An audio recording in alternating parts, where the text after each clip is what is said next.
Hi, everybody. Welcome to episode 1 of Recruitment Uncensored with me. I'm Kate. Just a bit of an intro to what's going to happen with these LinkedIn Lives, because this is the first episode. These are going to be happening fortnightly. So every other Wednesday, I'll be going live at 12:30. And most of the time, I'm going to have guests on with me. But we are going to be talking about very focused recruitment subjects, questions that we all want answered, but we're going to be talking very openly and honestly about them, hence the uncensored.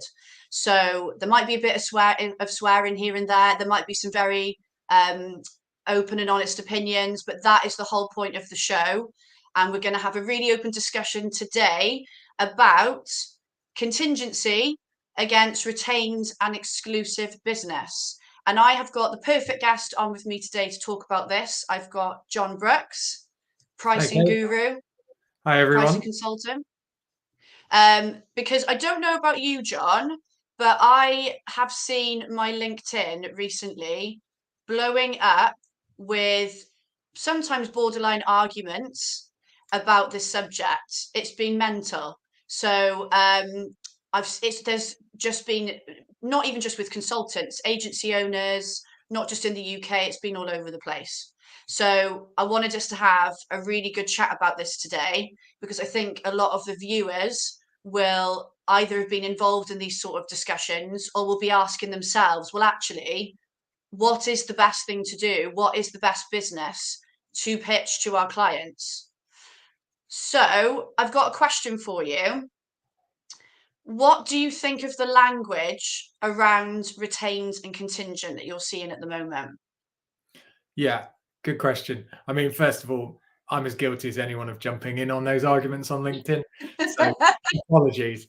But it's interesting. You see people with such different views. Like you see people who are passionate contingent recruiters.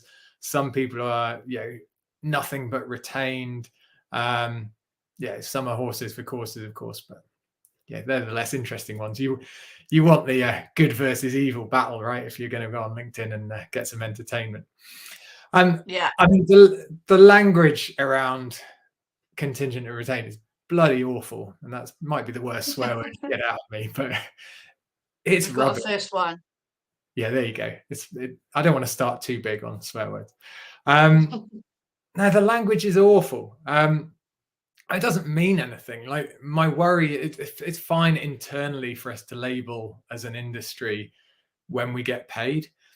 But the problem is, as recruitment consultants, we're going out to our clients and talking to them about retained services. We're talking to them about contingent.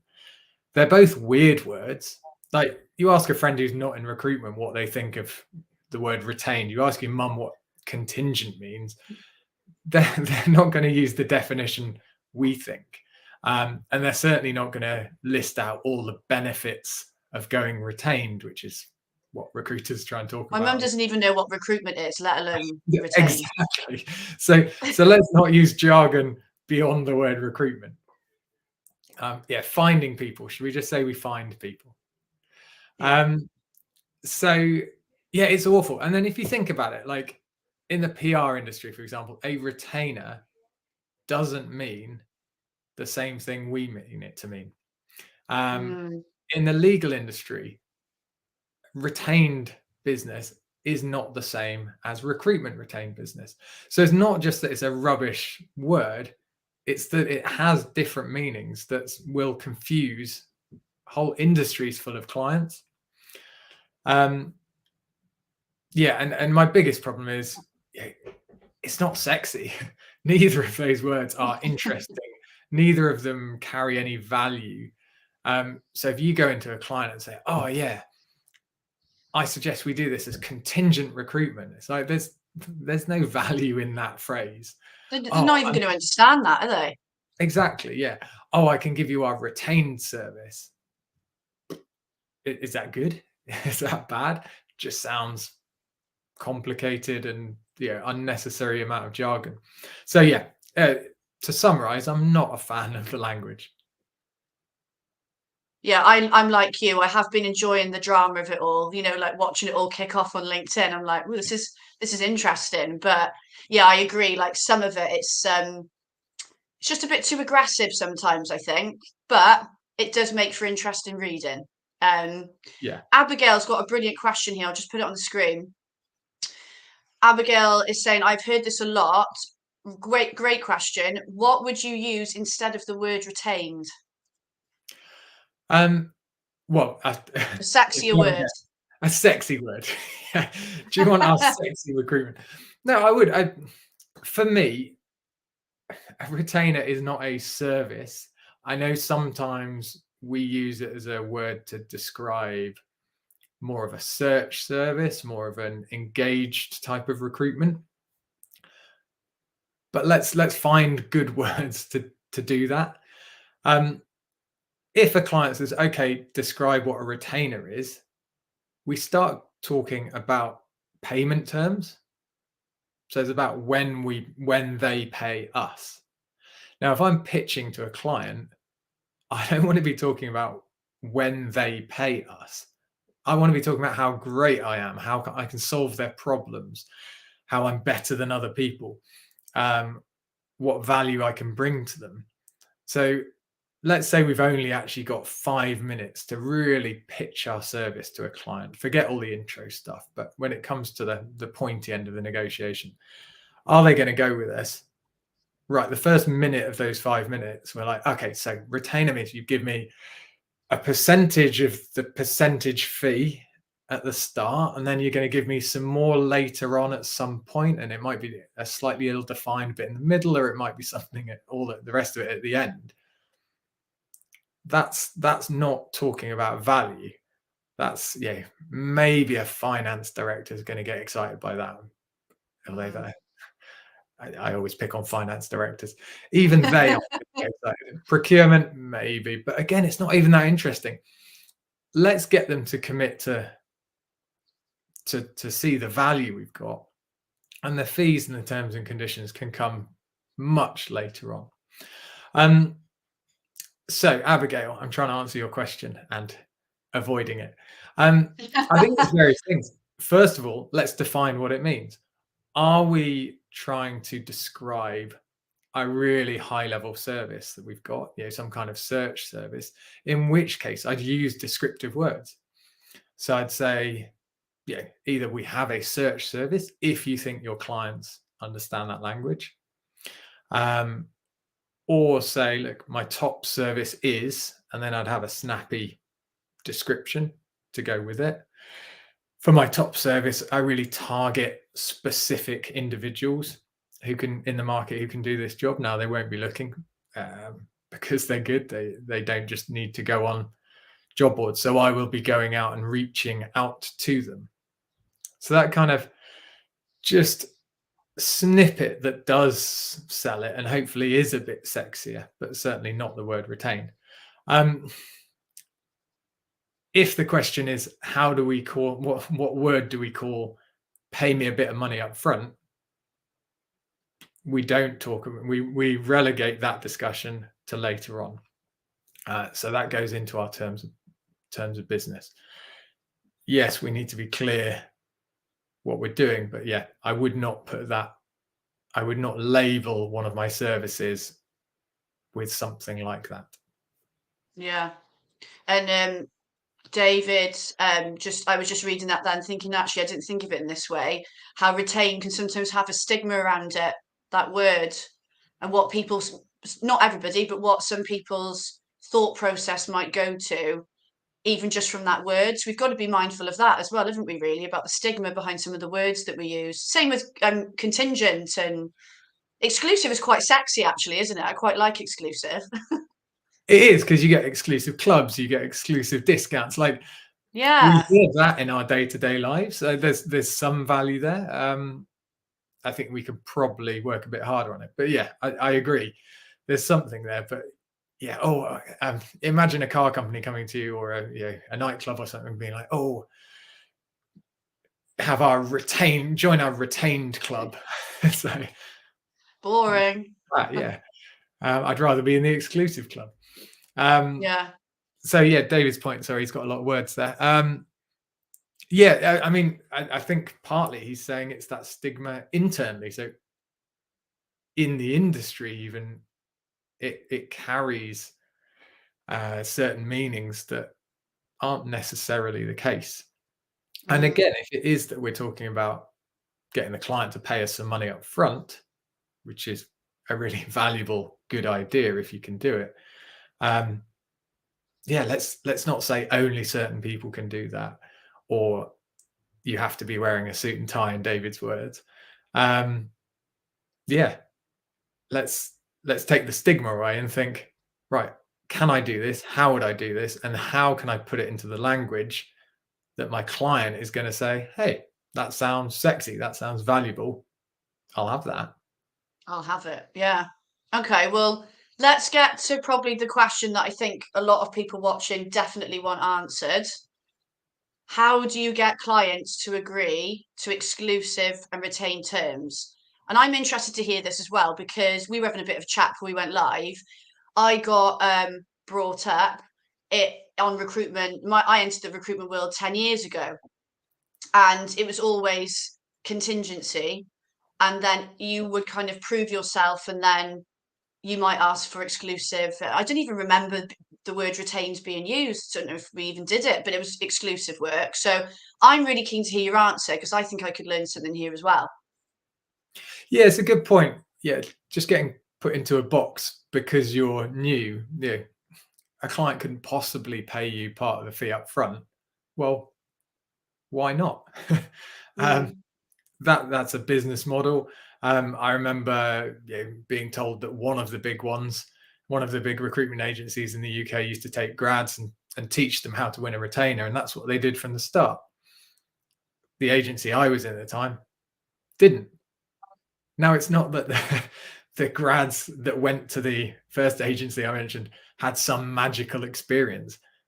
They were just told what to do, and they went and won retainers. Again, most people don't know what recruitment is until they fall into it. So again, if you're a business owner thinking, how can I do retained?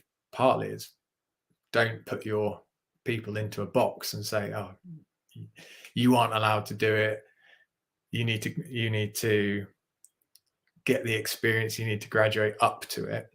It might be possible. So I think let's not limit ourselves and let's not create these boxes for ourselves. No, start them young. Yeah, exactly. Well, I mean, you look at the difference in fill rate, the difference in client engagement. We might keep more people in the industry if new consultants had clients who actually bought into the process rather than saying, oh, I'm going to go multi-agency, contingent, to use that word. Your fill rates on the floor, your clients aren't coming back to you because they don't need to. They've not paid you.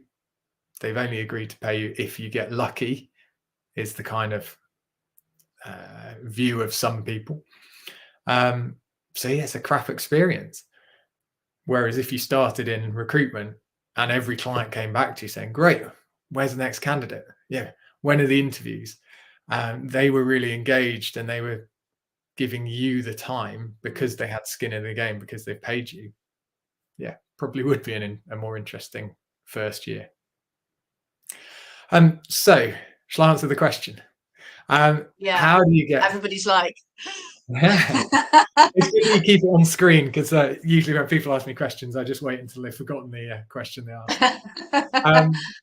So how do we get clients to agreed exclusive and retained terms? Well, following on from my last point, don't say exclusive, don't say retained. That's not what clients value. What you got to do is create demand. So yeah, don't waste time by talking about unsexy words. What you want to do is get to the point where your client is saying, I want to work with you. And at that point, the balance of power is tipped completely. So I think for a lot of recruitment consultants, they're saying, can I work with you? I like the opportunity to work on this role. So it's very kind of subservient. It's really asking. So the demand is all from us to the role, or us to the client. So why is the client going to say, oh yeah, I'll give you better payment terms? what we want to do is get them saying, wow, I really want to work with you, specifically you. I'd like you to work this role. Then, and only then, so that takes a while to get there. But then we can say, okay, you want me to work on it. Here are my terms. So you're literally saying, yeah, you'll have to work on my terms because you want me. Now, clearly, if we're begging for a role, if we're saying, can we have the opportunity to work with you? Really, the client's in control. The client can say, yeah, here are my terms. Here's how I want you to work with me. So we need to turn that on its head. Now, it sounds difficult and it sounds like more effort. And it is. Sorry for everyone who wanted a super easy thing. Yeah.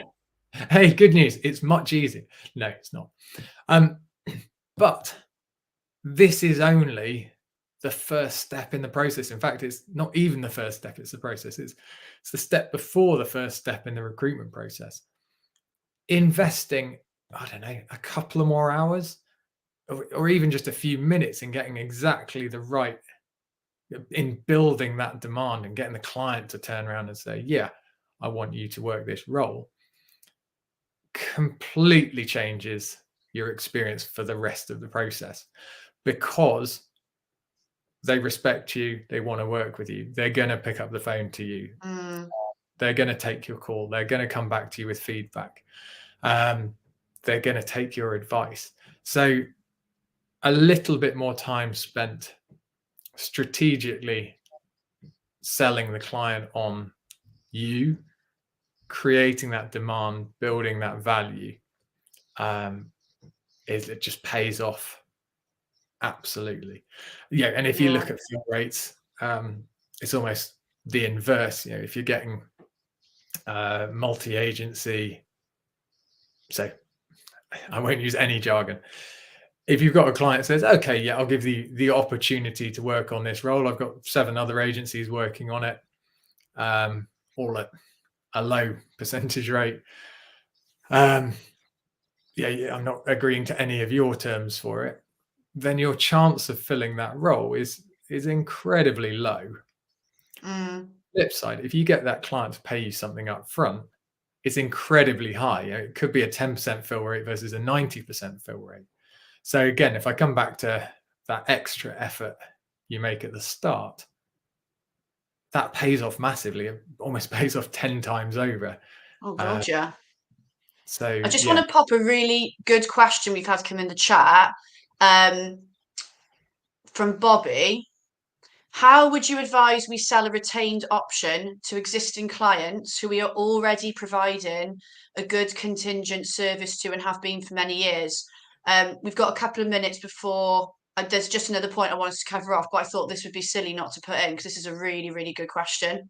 Yeah, it's probably the best question, and for me, the worst question, because it's the hardest scenario. So, thanks, Bobby. Come again. Yeah, it is difficult because you've proved you can deliver a high value service. Clearly, you are valued because your clients are coming back to you. So great job. But you've proved you can do it at lower terms or less favorable terms to you. By the way, this is a great example of why I do not believe in the introductory rate. So if someone says, oh yeah, I'll give you a discount. So if a recruiter says to a client, yeah, I can give you a discount on this one just to prove myself. What you're doing is proving that you can work at a low rate. I made this mistake with my own business at the Right. start. And that's an awful thing to prove. It's the last thing you want to prove. I know. I'm willing to do loads of really good work without charging you very much. Cool. Thanks for showing me that. But it's not good for the business, as you know, Kate. Yeah. So, but in this case, in Bobby's case, absolutely, you've done some great work. You've built up a relationship. I think there's a few things to do. And again, this isn't easy. One is you can sit down with a client and say, look, I'm going to be completely transparent with you. I want to run my business differently, and explain the kind of the nuts and bolts of taking money up front. I'd say that's the hardest approach. There are probably a few clients there who, if you've really got that relationship, I hope you've found clients in the past who've said, look, we want to make sure you're successful because we want you to be in a good place so that you're doing a good job for us. Clearly, if you've got a good supplier, you don't want them to go out of business. Another option that, again, I was going to say is slightly easier. None of this is easy. Sorry. Is provide a different service. So clearly we're still doing recruitment, but if you're thinking about how can I change the service I provide, what other value can I add, then that's a great way of reframing the conversation rather than just saying, hey, you know that thing I did for you last year? Can you pay me more for it this year and give me more of the money up front? That's pretty difficult. That's just so it's almost packaging it in a way where it feels like almost like you're actually going to get more value. This is a new way I'm doing things over bringing in new terms, and look, this is going to cost you X. And it's like you were saying earlier, it's changing the wording and make sort of different conversation around it. Yeah. So packaging is a really nice word to use there. Yeah. But as I say, it's the hardest thing to do. But again, it is worth it. And if you've got a really good relationship there, it is worth having that conversation.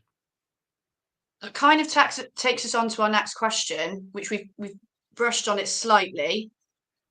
Oh no, that we've already had this question. Let's go to the next one. There we go. Is it worth? You can tell it's live now, guys. It is live. It's not pre-recorded because there we go. That's proof of it. Is it worth the extra effort to get exclusivity and retained roles? Yeah, massively. So I go into a lot of detail with the agencies I work with. So I look at their data, look at their fill rates across non-exclusive, exclusive, and then that retain type thing where they're getting money up front. And I won't go into individual numbers, but yeah, the fill rates there's just a huge difference between even exclusivity and non-exclusivity. So it could easily be you've got 3 times more chance of filling a role if you've got exclusivity. So again, I just come back to you really should invest all your time in getting that exclusivity or finding out if you can get that exclusivity rather than brushing over it very quickly at the start thinking, oh, I just need the job on. Well, actually, you might have got a job. You've got a 1/3 chance of, you've got, hang on, I can't do my fractions of fractions, but you've got an incredibly low percentage chance of filling versus if you just tried a bit harder and got exclusive, you'd be 3 times more likely to place it. And again, getting that money up front in some kind of retained role, there's skin in the game, your fill rate through the roof. Now it's interesting. One of the things people say, so let's come back to these LinkedIn fights. Oh, I can't win all that business. I can't win all my roles on retained. That's crazy. Like some clients want to go out to multiple agencies. You don't need to. I mean, it would be incredible. Let's say you've got 10 jobs on at the moment. If they were all retained and you've got a 90 to 100% fill rate, then brilliant. You are going to have your best year ever. But realistically, if you try and get those 10 retained and you only get 3 of them retained, part of the reason your clients won't agree to retainers is because they don't believe in the role, or maybe they're not invested in you enough. Or they have a preferred supplier to you. Sorry, I shouldn't use the jargon, but they have a recruiter they'd rather work with. They tend to go back with feedback first, or if there's 2 candidates, they'll go with theirs if there's no other difference. So again, when you say, oh, I'd lose some roles if they're retained, well, if you've only got a 10% chance of filling the role you'd lose, again, do your own maths on that and say, well, what have you lost there? Yeah. One exercise I use sometimes is, if it's a potentially a £5,000 fee, if you've only got a 10% chance of filling it, let's call it a £500 fee. Now that's peanuts to a good recruiter. So just think about, if you run that exercise, you're like, well, in probability terms, what are these roles worth to me? Yeah, for 500 quid, I'll go and try and find a better client and a better role.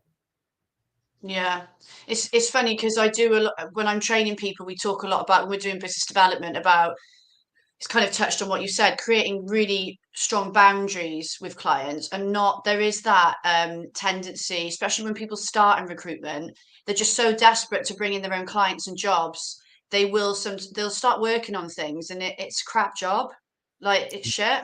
And this kind of focuses on the same thing, isn't it? Is that, look, if we create these boundaries and communicate how we work in the right way, show the value, then yeah, 100% it's worth the effort. I have got a top tip from Jon that we're gonna talk about. I'm gonna share in a bit, and I might have time to add in. We've had some really good comments, so I'll chuck one in. But while I remember, I just wanted to let you all know of what the next episode will be focusing on. So it's in a fortnight's time, same day, Wednesday, at 12:30 kickoff. We'll go live at 12:30. I've got the amazing Sharon Lawton coming on with me from the Coaching Academy, who is their head of training and development. Sharon trained me in my DISC accreditation, and we are going to be talking all about how you can change your non-salesy consultants into salesy type people. That won't be the actual title for the show. I'll spruce it up, make it sound a bit more sexy, but that is going to be the basis of the conversation. So I'm really looking forward to having her on, because I've been asked this question a few times by agencies recently, ones that I'm doing or going to do some disc work with. So definitely tune in for that one if you want that question answered. So let's go to your top tip. We kind of touched on it already, but about creating demand. Talk to us quickly a little bit about this, Jon. Yeah, definitely. Don't, as we've said before, don't spend the time on the jargon. Don't spend the time telling a client why retained recruitment is the right approach for them. Spend the time creating demand in them wanting to work with you, not some kind of terms of business type thing that should be hidden in the weeds.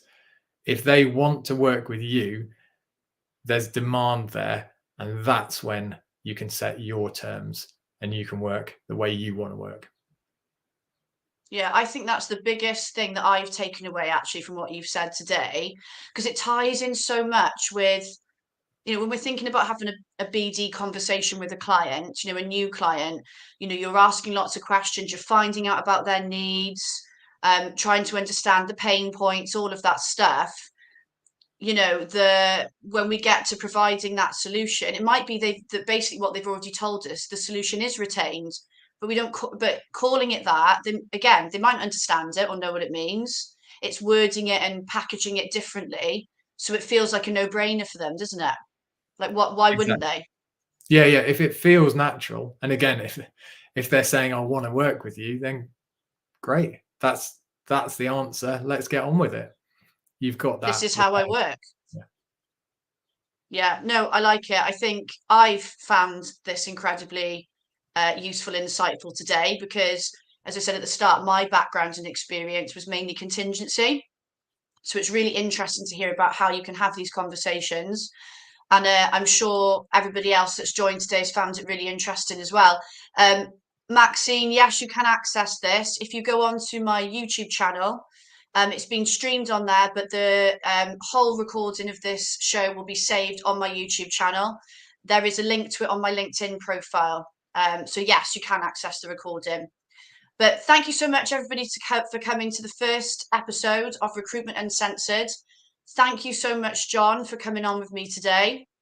Thank you. Really Great enjoyed to join chatting you. to you. Yeah, It's likewise. been really interesting.